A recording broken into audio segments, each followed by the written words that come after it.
ایک لڑکی جب رخصت ہو رہی ہوتی ہے، وہ صرف اپنا گھر نہیں چھوڑ رہی ہوتی، بلکہ گھر کے ساتھ اپنا بچپن، اپنے ناز نخرے، اپنی انا، اپنا آپ بھی چھوڑ رہی ہوتی ہے۔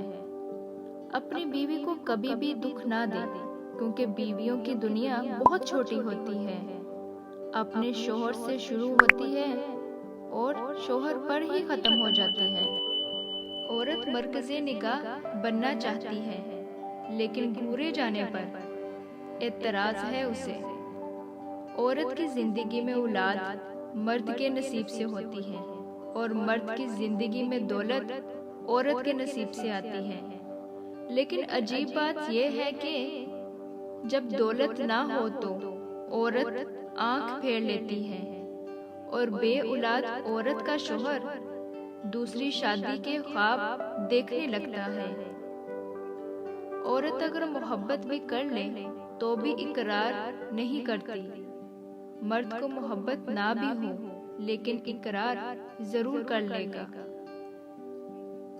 جب تک عورت نہ چاہے، مرد اپنی حد کبھی پار نہیں کر سکتا۔ عورت تب برباد ہونا شروع ہوتی ہے جب اس کے حسن کی تعریف ایک غیر مرد کر رہا ہوتا ہے۔ مرد کو عورت کے کردار کی کتنی فکر ہوتی ہے، اتنی فکر اگر اپنے کردار کی کرے تو کتنی عورتیں بد کردار کہلانے سے بچ جائیں۔ اللہ تعالیٰ نے عورت کو مرد کی پیشانی سے نہیں بنایا کہ وہ مرد پر حکمرانی کرے، نہ اس کے پاؤں سے پیدا کیا کہ وہ اس کی غلامی کرے، بلکہ اس کی پسلیوں سے پیدا کیا کہ وہ اس کے دل کے قریب ہو۔ بیویاں اور بیٹیاں ہر کسی کو حضرت فاطمہ جیسی چاہیے، لیکن کوئی بھی حضرت محمد صلی اللہ علیہ وآلہ وسلم جیسا باپ نہیں بنتا، اور نہ ہی حضرت علی جیسا شوہر۔ عورت کے پاس یہ صلاحیت ہے کہ حالات کے تقاضے کے مطابق وہ والدین کا بیٹا بھی بن سکتی ہے اور اپنی اولاد کا باپ بھی۔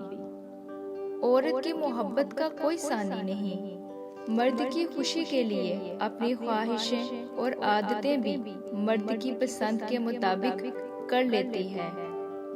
کبھی ایسی عورت سے ناتا نہ توڑو جو تمہاری بہت سی خامیوں کو جانتی ہو اور پھر بھی تم سے پیار کرتی ہو۔